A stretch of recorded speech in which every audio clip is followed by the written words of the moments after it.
Hey everyone. So this is our first lesson here under preparing for the final exam essay. And what we're going to do here in this sub lesson is a bit of a course review. I'm going to include me actually explaining what the final exam essay is, and then going through some of the highlights of the term to sort of refresh your memory as to some of the basics that you need to keep in mind as you start preparing for the final exam essay. All right, go ahead and take a look at the PowerPoint here. Okay, so our course review, preparing for the final exam essay. Next slide here. What is the final exam essay? I have given you some hints along the way. Perhaps if you, were thinking about the big picture of the course, but probably not. So I want to explain what the final exam essay is so that you understand how you're supposed to prepare for it, right? So you will choose one of your writing assignment paragraphs and expand on those ideas to create a 5-paragraph essay. You can choose your evaluation paragraph or your compare-contrast paragraph.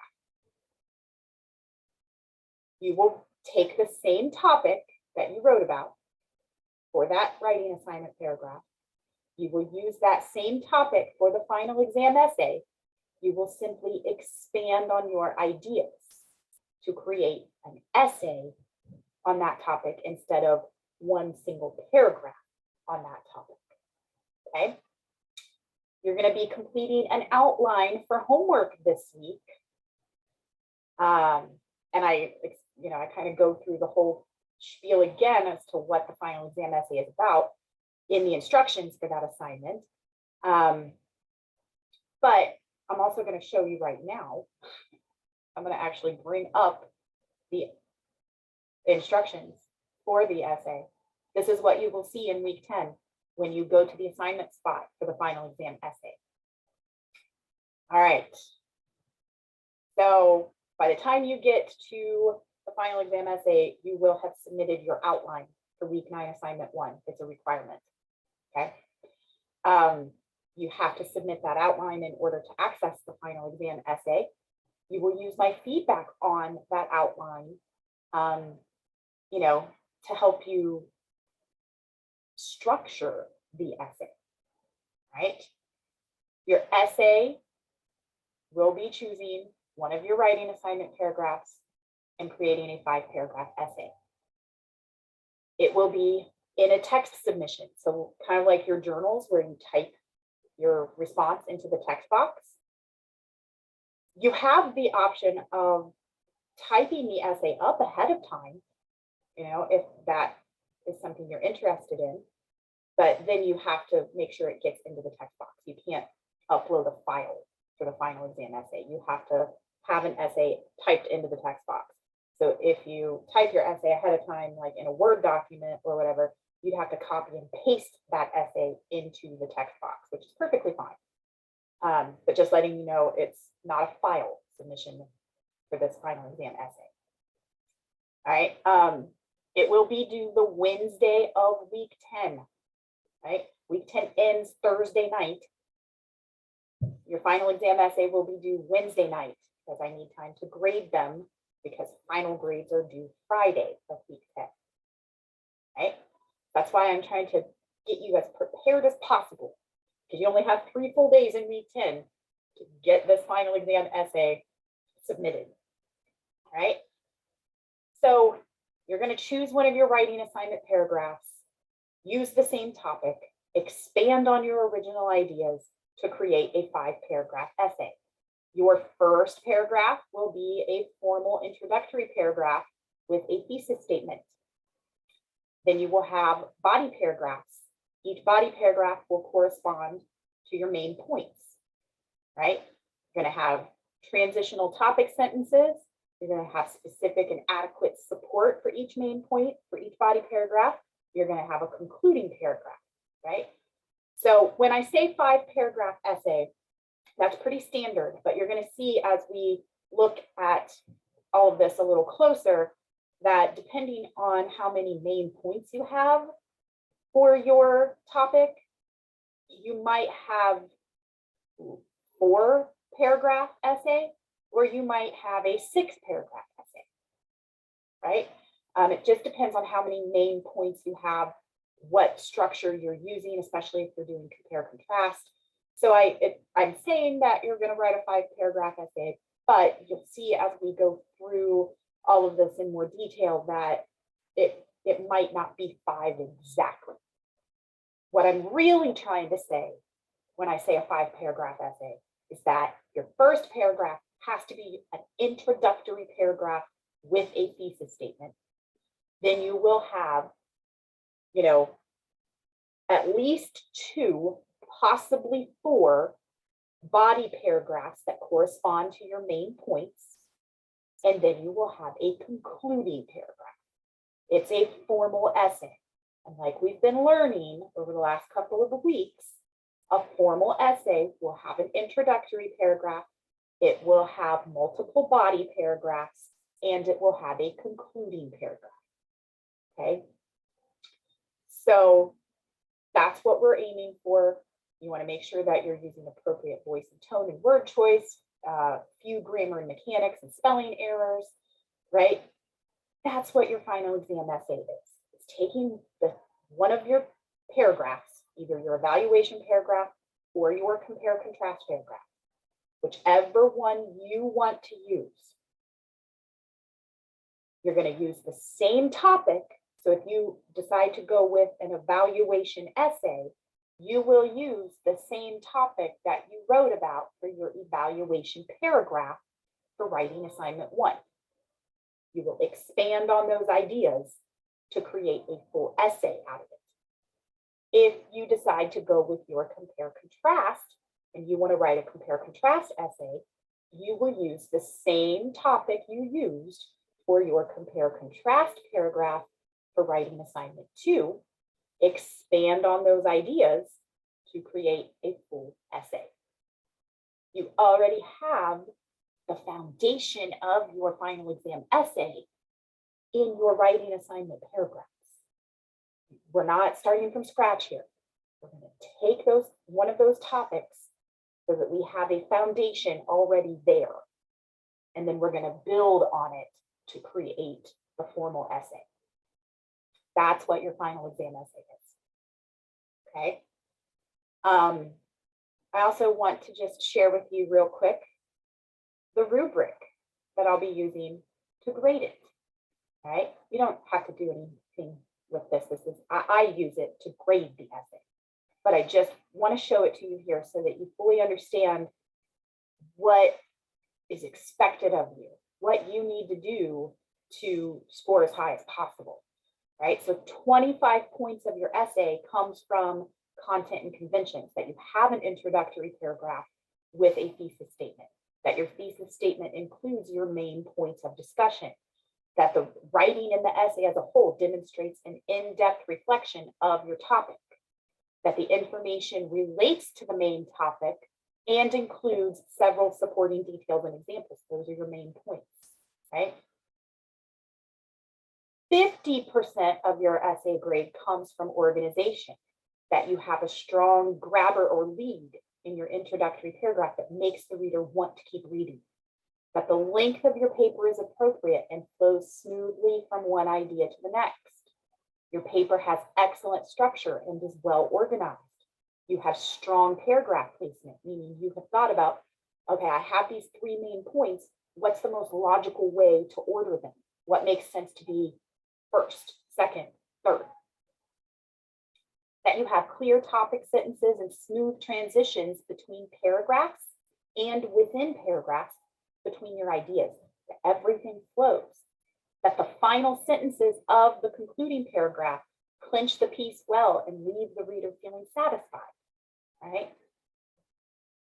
10% is going to come from language and style, that your voice is clearly evident, it's thoughtful and well written in a unique style, that you're using rich and sophisticated word choice and varied language, that you're not using vague language like things and stuff, right?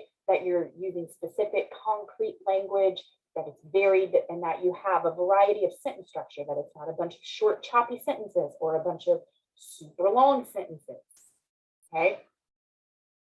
15% is going to come from grammar and mechanics, that your verb tense remains consistent throughout, that it is well proofread with minimal errors. We're looking again at things like sentence fragments, run-on sentences and comma splices, misplaced and dangling modifiers, okay? So this will be graded formally, just like your paragraphs were. Remember, I used a rubric to grade those writing assignment paragraphs, but this rubric is clearly geared toward an essay, not a single paragraph. So I'm going to include a link to this rubric. It'll be under the video, so that you can continue to look at it in more detail if you want. You do not have to, but I like to provide it so that students are aware ahead of time exactly how they're going to be graded. Okay. All right. So let's go back to our PowerPoint then. Okay. So that is what the final exam essay is. You're going to decide, do I want to write an evaluation essay or do I want to write a compare-contrast essay? Part of that should be informed by how well you did on your writing assignment paragraphs, because if you're going to write an evaluation essay, you have to use your topic from your evaluation paragraph. If you're going to do a compare-contrast essay, you have to use the topic that you wrote on for your compare-contrast paragraph. Also, maybe think about how well you did on each one. Maybe you did really well on the evaluation paragraph. You got like a 95% on it.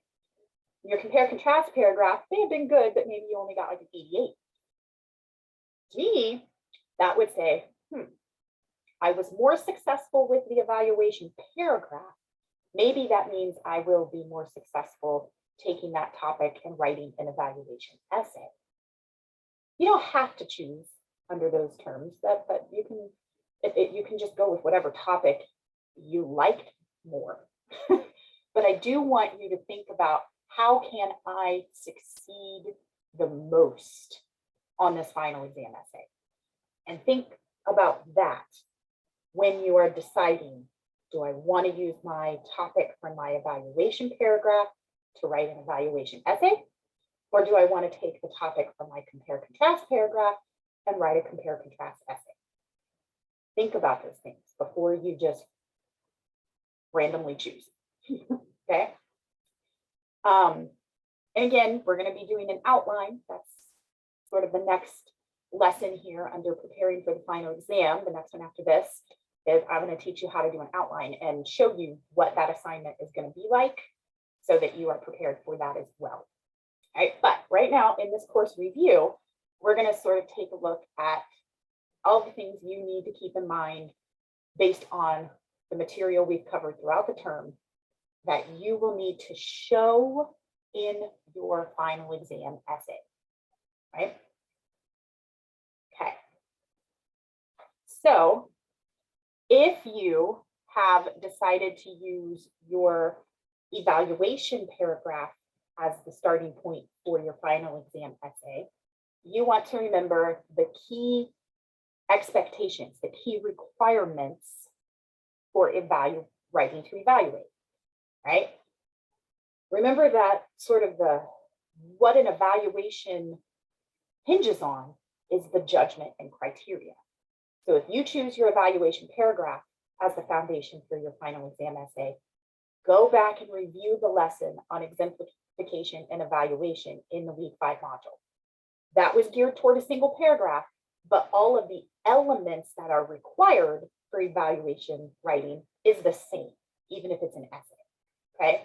Looking at topic, judgment, and criteria, how to organize, what kind of examples, that sort of thing.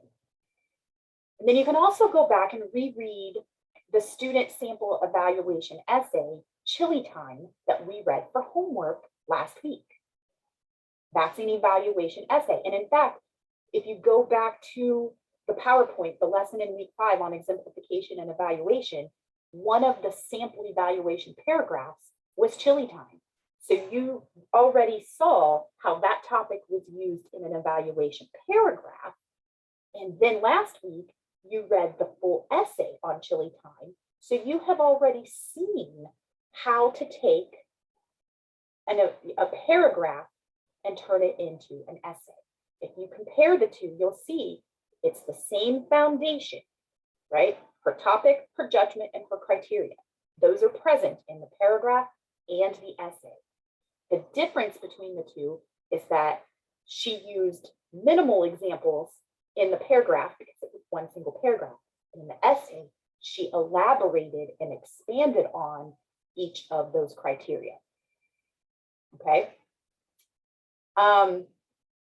Also, if you're choosing to go with an evaluation essay, make sure you're looking at my feedback on your evaluation paragraph to help you plan, because you don't want to just say, oh, I really liked my topic for my evaluation essay, I'm going to use that. And then you go and you start trying to, do this outline for week 9 assignment 1 and getting ready for the essay. And maybe there were some issues with that evaluation paragraph. And I'm not saying you can't use the topic, but use my feedback to help you, even if you didn't make revisions on the evaluation paragraph.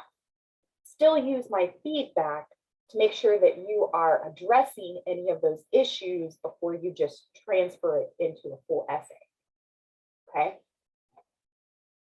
All right. So the basic outline of an evaluation essay, right? So you're going to have your introductory paragraph with your thesis statement. Your thesis statement should include your topic, your judgment, and your criteria. Just FYI, that should have been your topic sentence for the paragraph. So if you had a solid topic sentence for your evaluation paragraph, you already have a solid thesis statement for your introductory paragraph of the essay. Your first main point body paragraph will go with your first criteria. Your second main point body paragraph will go with your second criteria. Your third main point body paragraph will go with your third criteria. If you happen to have more than 3 criteria, then you would have a fourth main point body paragraph that goes with your fourth criteria, right? Then you will have a conclusion, right?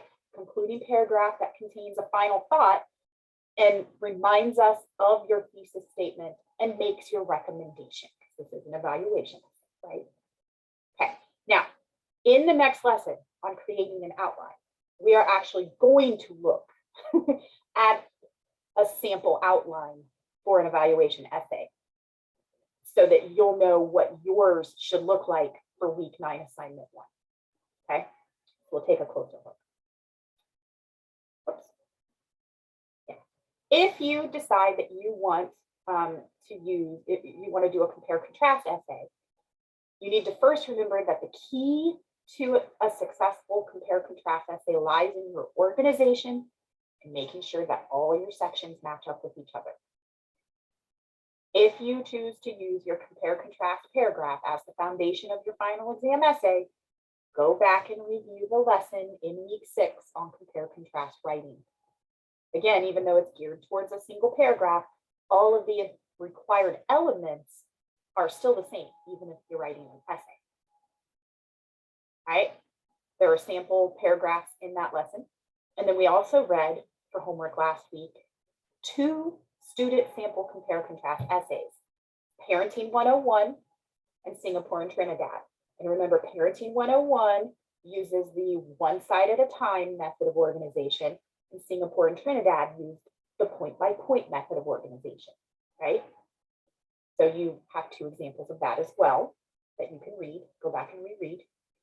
And then if you're choosing this route to go with a compare-contrast essay for the final exam, make sure that you are using my feedback on your compare-contrast paragraph to help fix any issues, because there were big organization issues in your paragraph.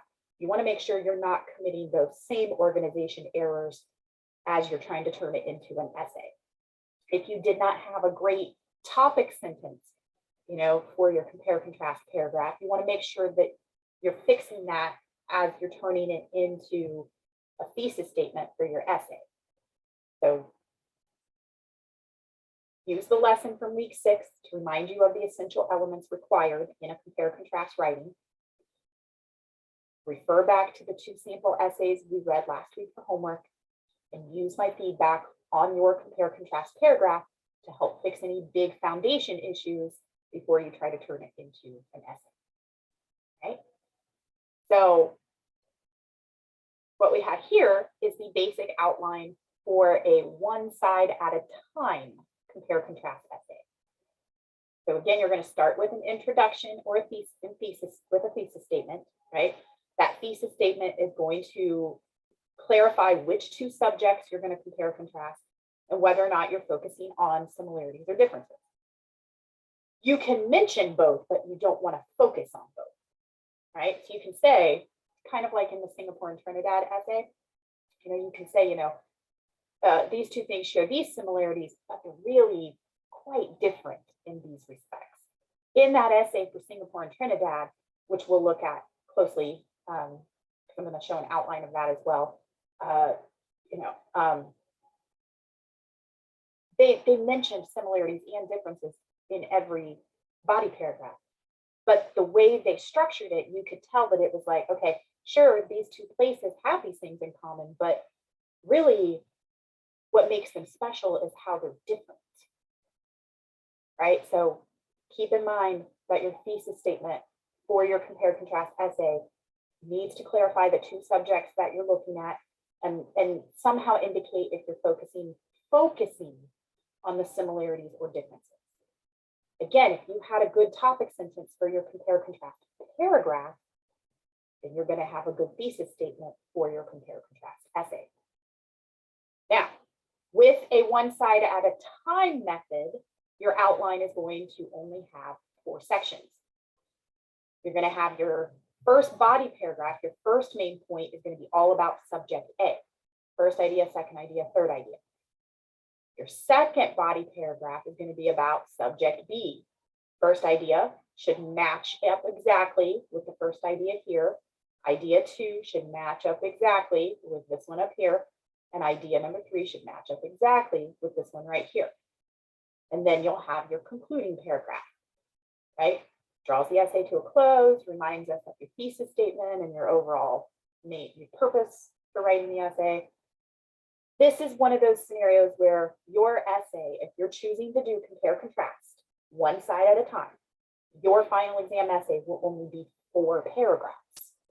Introductory paragraph, subject A, subject B, concluding paragraph, right? Biggest thing that you have to keep in mind is that whatever ideas you're discussing for subject A, you have to discuss the flip side of those exact same ideas for subject B, right? So, if I were comparing or contrasting, let's say my 2 sons, I wouldn't want to talk about, for my oldest son up here, I wouldn't want to be talking about how good he is at sports, how good he is at drawing, and how sweet he is. And then here in this paragraph about my younger son, talk about how much he likes to read and how good he is at riding a bike and, how he excels at school. I'm not talking about the same things then. It's like then I'm just describing my oldest son and describing my youngest son. That's not comparing and contrasting.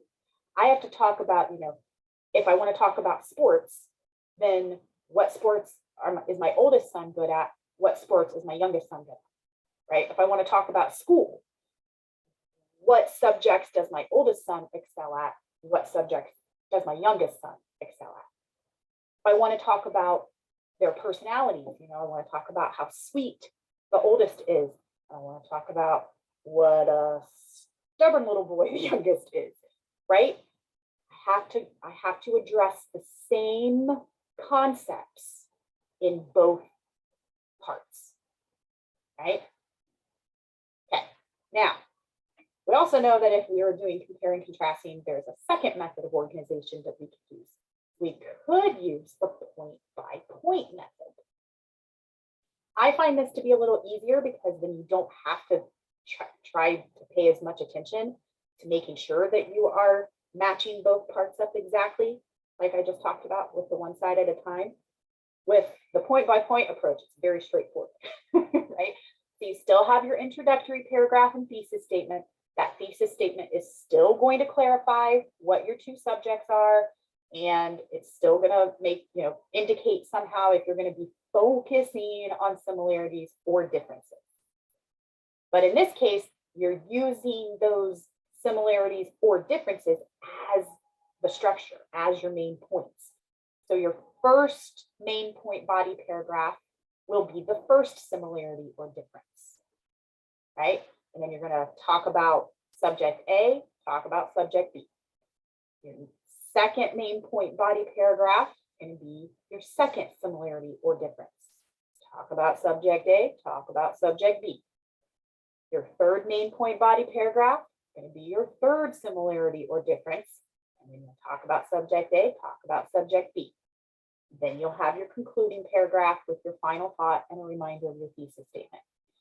So regardless of which method of organization you're using, your introductory paragraph and thesis statement and your concluding paragraph and final thought would be the same. It's only these body paragraphs that change, right? Because, right, here with the one side at a time, it's only two paragraphs, one on subject A, one on subject B. Here with point by point, it could be, 3 or 4 body paragraphs, because maybe you have 4 similarities that you want to talk about or 4 differences that you want to talk about. Then you would add on a 4th main point body paragraph, right? So this method gives you a longer essay, more paragraphs, but it's a little easier to keep straight in terms of organization, right? Okay.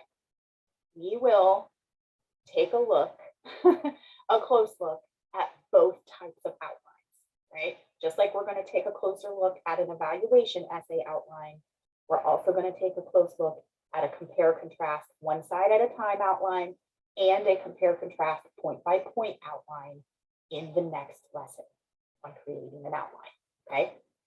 But again, if you're deciding to go with your compare contrast paragraph to turn that into a compare contrast essay, make sure that you're going back through the lesson in week 6. Make sure you're rereading the sample essay that goes with whichever method you're using, right?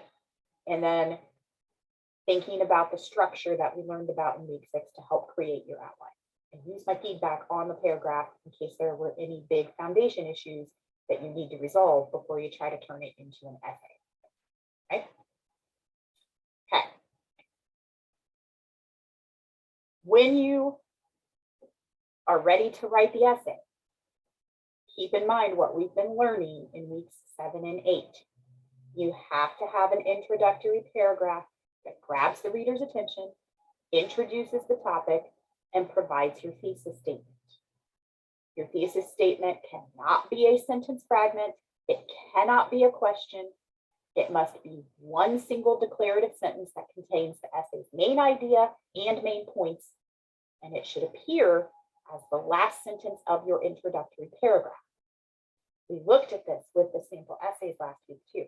And if you've already, the required lesson above this one was a follow-up to each of those essays, where in the videos I go through each of the essays and we go through the questions you were asked in the assignment from week 8, looking at the thesis statement, looking at the main points and transitional topic sentences and whatnot. So don't forget what we've learned about introductory paragraphs and thesis statements. Again, if you did well on your paragraph, your topic sentence should be able to transfer over as a thesis statement. After your introductory paragraph come your body paragraphs, right? So If you're using your evaluation paragraph and you had 3 criteria, you're going to have 3 body paragraphs, right? First body paragraph covers your first criteria. Second body paragraph covers your second criteria. Third body paragraph covers your third criteria. If you're doing compare contrast, right? Let's say you did your compare contrast paragraph and you used the one side at a time approach. And when you talked about your first subject, you talked about 3 ideas. And then in your second, when you talked about your second subject, you talked about those same 3 ideas. You're going to subject A, subject B. Those are your 2 body paragraphs. If you use the point by point approach, the ideas will be your body paragraphs, right? Got to make sure you begin each body paragraph with a transitional topic sentence, that each body paragraph contains specific and adequate support. This means you're going to have to add to the ideas from your paragraph. That is what I don't want you to think that you can just, take the sentences from your paragraph and that's the essay and you just break it up, right? Because then you're going to have paragraphs that are only a few sentences long. You have to add to it. You have to elaborate on those main ideas for your body paragraphs, right? Each paragraph needs specific and adequate support. You need to be using transition words and phrases in the paragraph to create coherence, right? So that your ideas flow smoothly from one to the next. We understand how you're getting from thought A to thought B to thought C, right? And that each body paragraph ends with a concluding point sentence, right? Don't forget that your essay will need a concluding paragraph. Don't forget all the things that a concluding paragraph is supposed to do and what it should not do. It should signal that the essay is drawing to a close. It should somehow remind us of your thesis statement and main points. It should leave us with some sort of final thought. It should not introduce new ideas or new information. Okay? Again, we've covered all this in weeks 7 and 8. Introductory paragraphs and thesis statements, body paragraphs, concluding paragraph. That's what we've been focusing on. Just don't forget to take what we've learned and show it in your essay. Right? Make sure before you submit your final exam essay that you give it a proofread. Look for those sentence level skills. Make sure you don't have any sentence fragments, no run-ons or comma splices, no cliches, clutter words, or ineffective writing, no misplaced or dangling modifiers. Try to combine your sentences correctly, right, to show elevated thoughts and writing skills and how thoughts are connected, right? All of that was covered in week 3. Go back and review those lessons on grammar and mechanics if you need to.